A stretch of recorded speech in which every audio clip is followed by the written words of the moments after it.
In this video, we're given a right triangle and we're given an angle and one side of the right triangle, and we want to use that information to solve for x, which in this case happens to be the hypotenuse. So whenever you have a right triangle, you can always use two things. You can use the Pythagorean theorem, of course, and you can always use your sine, cosine, tangent, or any of your trig functions.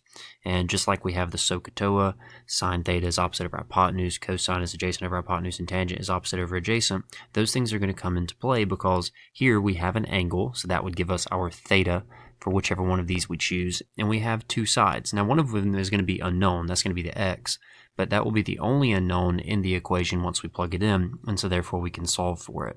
So the main thing to do is to first of all pick out what two sides you have with respect to the angle that we're given. And we're given 38 degrees, and so we're given the opposite side of 38, which is the 14, and we're given the hypotenuse. And by given, I mean that's what we're looking for. We have a value there, even if it is just a variable at this point.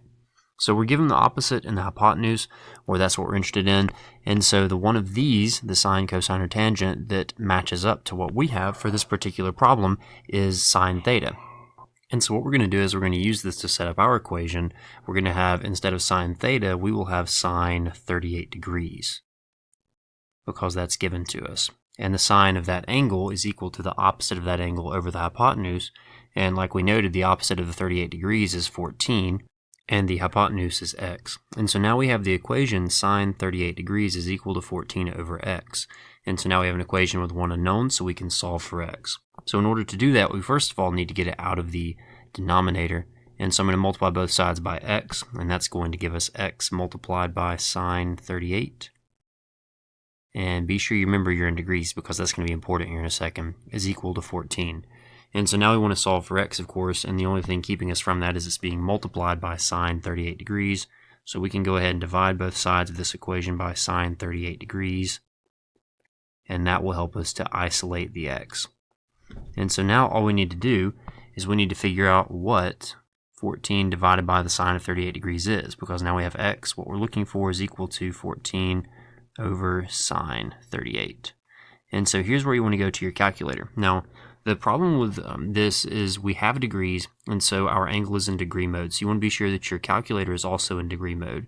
And so this is something that always comes up on tests. You know, you have to go back and forth between degrees or between radians, because most of the time you're going to be using radians when you're doing the trig sections. But anytime you see the degree sign, that means you do need to go in and change it to degree mode. And if we type that into our calculator and we round to 2 decimal places, we're going to get 22.74.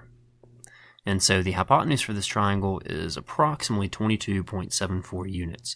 Now, from this point, this problem, of course, does not make us do it, but if you did need to solve for the third side, that would be the adjacent to the 38, you could certainly do it. You could either use one of the other trig expressions or equations, that we have, either the cosine theta or the tangent theta at this point, and you could solve for the adjacent, or you could also use the Pythagorean theorem, because like I said, anytime you have a right triangle, you can either take advantage of the trig stuff, the sine, cosine, and tangent, or the Pythagorean theorem. So whichever one you wanted to do, if you had to solve for the other side, you could certainly do it.